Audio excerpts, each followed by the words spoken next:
Why you trying to get this shit out of my chest? Ain't nobody gonna fight.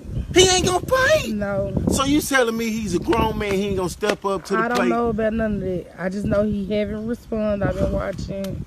It's not a fight. You childish. Let's stop. I'm not childish. Boy, come on. I'm ready to knock something out. What is you knocking out? I'm ready to knock him out. I'm ready to win. The winner, Roy Lee, the comedian. Knocked out a motherfucking rapper. Boy. Why I can't do that? Why I gotta squash something? And they the ones jump me. Why I gotta do that?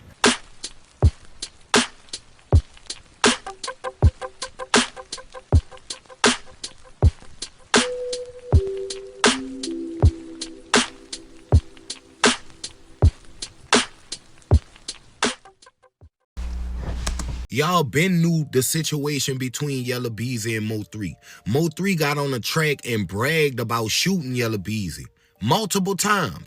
Bragged about killing Trap Boy Freddie homeboys multiple times. So I understand his mom and friends want justice for him, but let's call a spade a spade. These was two street niggas beefing, amen? It all started when Yella Beezy got Roy Lee knocked off. Now why he did that, I don't know. Dude was a whole comedian, but allegedly Yella Beezy had enough of this man and got him killed. Moe3 was not having that shit because that was one of his best friends, one of his only friends in the music industry, one of his only friends in the city. So what did Moe3 do? Catch Yella Beezy at a strip club, chase him through every light imaginable, and shot the fuck out him on the highway. Yella Beezy, being way smarter than Moe3, came back and got Moe3 friend killed named Lil Bubba. The murder of Lil Bubba was publicized and shown all on TV because it was mafia style, so they knew then hits was being ordered in Dallas. After that, that put Moe3 back against the wall, and he had to show that he was out here gorilla status. So he started stepping on shit, robbing shit, shooting shit, bragging about it.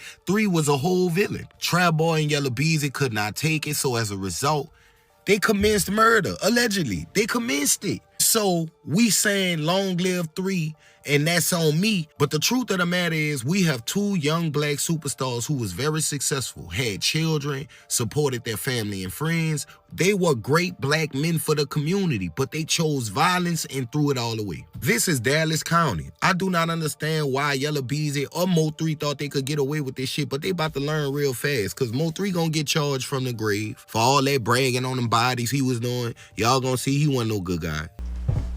Yo, so we back in here for another edition of F-ya-Motha, and my man just laid it out. And as you can see before I started talking, first video, somebody got some Henny Bears. That's a whole level of niggatry. But then after that video, my man, I guess his name was Roy Lee. I don't know what he was. They said he was a comedian, and he was making fun of Yella Beezy. Yella Beezy had him hit, allegedly, and this is just a whole level of niggatry, because you should not be shooting people because you don't like what they say. And once again, this is the stuff that I talk about on my podcast. If you care to go to Spotify, it's the same name, F-ya-Motha. And this is why I stress, like, while I come from this environment, I've done exceptionally well staying away from the BS, because one, I don't think black people need to be in gangs, criminal activity. Now I understand criminal activity is alluring because of the money. However, these fools ain't making money to get out the hood. They're getting money to make records, to become rappers, and then they're reverting back to what they know. Now, there's a saying, you could take a nigga out the hood, but you can't take the hood out the nigga. And that's problematic, because once you achieve your goal of financial stability, independence, wealth, whatever, you're supposed to be looking to brighter pastures. It's not that deep. Anybody telling you otherwise is a moron, and you should not listen to them. Matter of fact, you should put you and about 5,000 miles between that person. This makes no sense.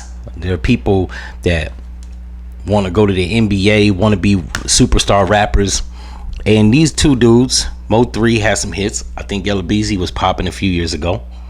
I've heard a song or 2 of his. While they wasn't my cup of tea, I mean, Moe3 actually was the better of the 2. But nonetheless, they actually had a following. Like, even if you, in this day and age, if you're not a superstar rapper, it really don't even matter. if you're a local rapper and people know about you and you got hundreds of thousands of people following you, like that's enough money to kind of stabilize your life and not live the street life. There's nothing glamorous about it. I never understood dudes that live the street life just cuz. Nicky Barnes, Frank Lucas, Bumpy Johnson, the Mafia, several other gangsters that escape my memory. They didn't do it just for shits and giggles. Even Supreme and the Preem team did it to get money. Now, subsequently, after that, they didn't hold on to a lot of it, and they was trying to relive their glory days. At least they got to live their glory days. These fools ain't even get to live their glory years. You know what I'm saying? Moe3 died, I want to say he was like, what, 23, 24, some shit like that, maybe 25. Yella Beezy, he's got to be mid-20s. Just makes no sense. Even Tupac wouldn't have chose to die, even though as much as I love Tupac, he died for no reason. He wanted to prove himself to some niggas that was blood gang members. I don't understand what would have possessed him to do that. Maybe it was the allegiance to maybe it was the allegiance to Death Row. We'll never know. Maybe he wanted to show that he wasn't soft. There's a lot of ways you can choose to show that you're not soft. Get a trade, get a skill, start your own company. These are things that I been stressing. Hell, I stressed when I was in my 20s and 30s. There's nothing glamorous. All the dirt I did in the streets, in the words of Tupac, I ain't never did a crime I ain't have to do. Everything that I did in the streets, it was for a means to an end. When I got the means to the end, I stopped. It's over. You know what I'm saying? But I was one of those people. I've never been particularly attracted to the allure of girls and clothes, money, jewelry. While I've had jewelry, girls, money, cars, it wasn't for that stuff. The cars weren't never Rolls Royces or Benzes. They got me from point A to point B. I'm not a car man. I'm actually a minimalist. You know what I'm saying? As long as I got a couple outfits, well, several outfits that look clean, you don't got to be name brand shit. I'm good. Pair of Timberlands and a watch, I'm straight. I don't need, you know what I'm saying? Materialistic things are not what drive me. Now, we all like materialistic stuff. I ain't gonna hold you. A nice watch, a bracelet, some earrings, a hat, and some Timbs. I'm good money. I don't need a lot of that shit. If I never get it again, I'll be fine. The money in itself, I don't use money just to have money. I never understand billionaires and millionaires. And like, frankly, if you could change the landscape of the city you live in with the multi-million dollars you generate, that's better than buying a whole bunch of shit you don't need that you can't take when you die. You know what I'm saying? Even though I understand the importance of amassing wealth and assets for your children, yeah, like I'm not moved by materialistic things only. I don't garner those things just to say I have them. I garner those things so that I can utilize them. Now, maybe the jewelry, the watch, and the Timbs, they attract the bitches. I like pussy, so then there's that. But I don't even need a lot at this particular point in life. I've had all the women that I think I could get. I don't need a lot of women. If I got one woman that's loyal and down for me, that knows how to cook and ain't dirty, we cool. But that's just me. You know what I'm saying? I take heed to the teachings of the Honorable Elijah Muhammad, the teachings of Tupac Shakur, the teachings of Malcolm X, the teachings of all the greats that came before me, Neely Fuller, Dr. Cress Welsing, just to name a few. I want to better the community, give jobs to people so that they ain't got to go to people that don't look like them and beg for jobs.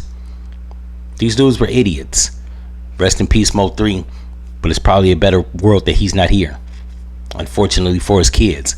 Yella Beezy, yo, if you still are terrorizing people and don't want to let go of the street life, even though you have every opportunity afforded to you, then prison is probably the place you need to be.